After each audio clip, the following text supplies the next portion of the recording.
If you're tired of being embarrassed about your kid freaking out at every big family gathering and at restaurants, then I get you.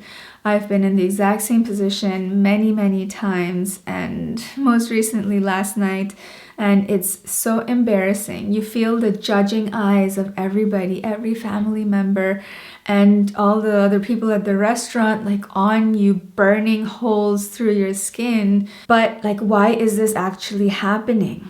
That's what we want to talk about here today on this video. This video is for parents who already know that their kid is on the ADHD or autism spectrum. This is going to be a short video, so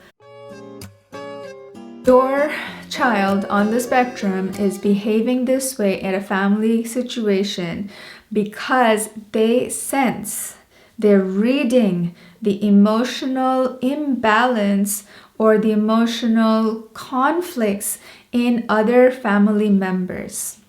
And they're not being able to make sense of it with their bodies. Their senses are so heightened in some situations that they're actually having a physical reaction to these emotional, unspoken awkwardnesses in this situation. They're not being able to regulate all this information and all this like double entendres, this is double meanings going on here. They're not being able to make sense of it because they're little, and their world is black or white. They haven't learned to lie yet, for example.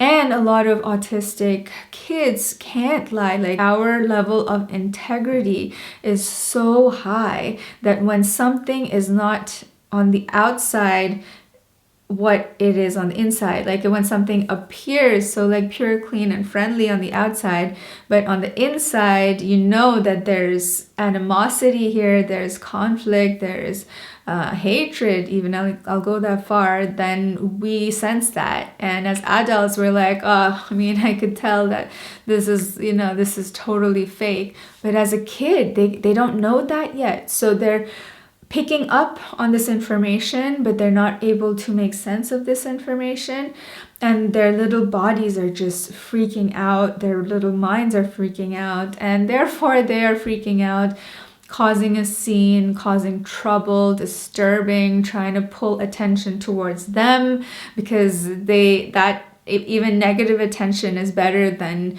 experiencing and sensing this awkward tension going on within the family right now. So that's one theory about why your autistic kid acts extra difficult in a large family gathering. They're really sensing all the unspoken things, all the difficult or awkward dynamics in the relationship or within the family, and they are not being able to integrate that information in their brains and in their bodies.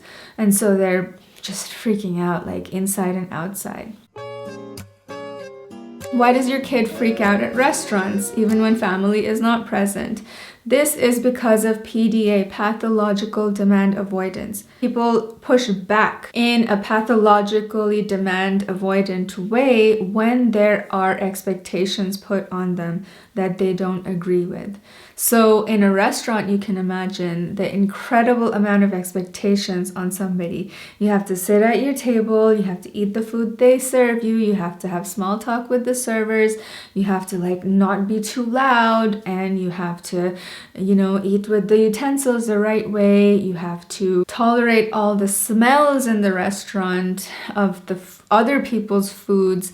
You have to tolerate the flickering lights or the extra bright lights or whatever, the background music. It's an absolute sensory overload that you're not allowed to react against. Like, you're not allowed to move your body as you might be allowed to at home.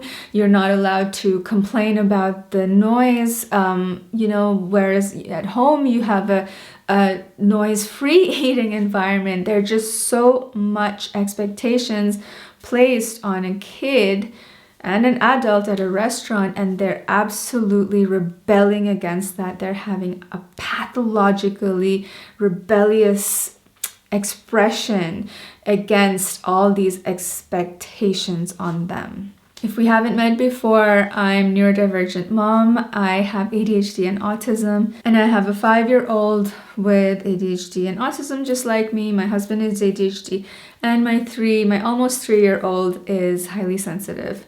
On this channel, we talk about how to be a great parent despite being neurodivergent, despite having ADHD or autism or tendencies with depression and anxiety, and what to do when your child actually is triggering those traits in you. I chose to talk about these specific situations of a kid freaking out in a family gathering or at a restaurant is because I experienced a combination of the two just yesterday, and it was really hard.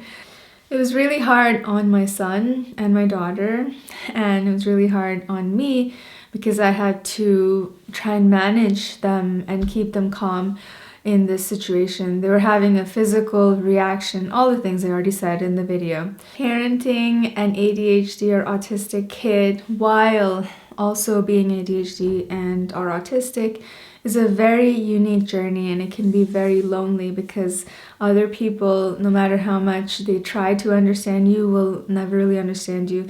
Their reality is completely different than ours. I want you to know that you're not alone. Like, yes, there is a minority of us in the world, but there are also 8 billion people in the world. So like, even if it's just 5% of the world's population is people like us, that's 400 million other people out there who are having this exact experience. I have documented my very unique experience being a neurodivergent parent of neurodivergent kids, and you can find all those videos on this playlist right here.